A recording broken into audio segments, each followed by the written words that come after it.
Alright boys, let's get it, man. We got Kara France, and you guys know, if you know, you know, I'm from New Zealand. Oh dude, why did I pick Dan Hooker last week though? Oh, it's a real good question, because Arnold Allen, man, at one point was the underdog. That would have been such a good bet, but I just couldn't bring myself to do it, man.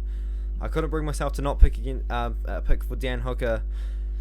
Oh, and the pain never really ends, but I'm picking with my head and my heart on this one, man. We've got Kara France fighting on his 29th birthday. Still a young guy with so much experience, 23-9, fighting Askarov. Once again, a young guy, not quite 30 years old yet, which I'd like to see. I like to see prospects under the age of 30 in the UFC, man. I respect it. Kara France, though, he's been in the areas on the Ultimate Fighter. I think it was one of like season 15 or something like that. The season the winner would have fought Demetrius Johnson.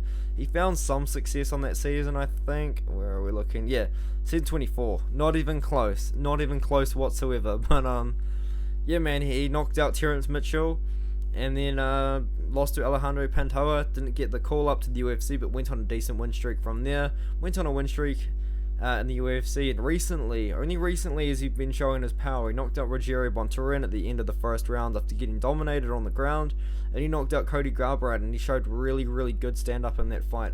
Askarov, on the other hand, man, you guys know I'm picking Kara France to win this one, and yeah, it's good, man, it's good. Tim Elliott, it all comes down to Tim Elliott, that Tim Elliott fight. Tim Elliott showed him problems, and I don't like it.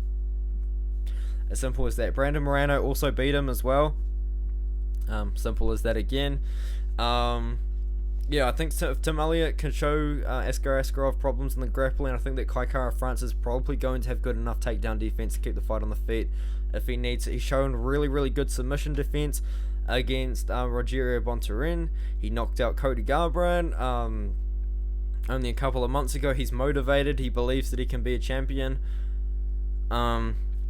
I mean, good for him. I just think he's going to have to get over Askarov first, and I do actually believe he's going to be able to get over Askarov first.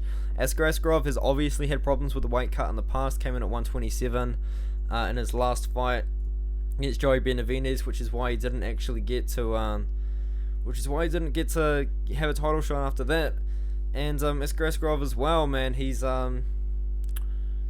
good, but he's also deaf, and he's not going to be able to hear what his corner's going to be trying to tell him. Kara France is really going to be setting up traps on the feet. I know that's a really terrible reason to pick Kara France, but man, Kara France is going to be setting up traps on the feet. You watched that fight against Cody Garbrandt, and Kara France really brought it to him and showed him some really good striking in that fight, and I just really can't pick against that. I love Kara France's power.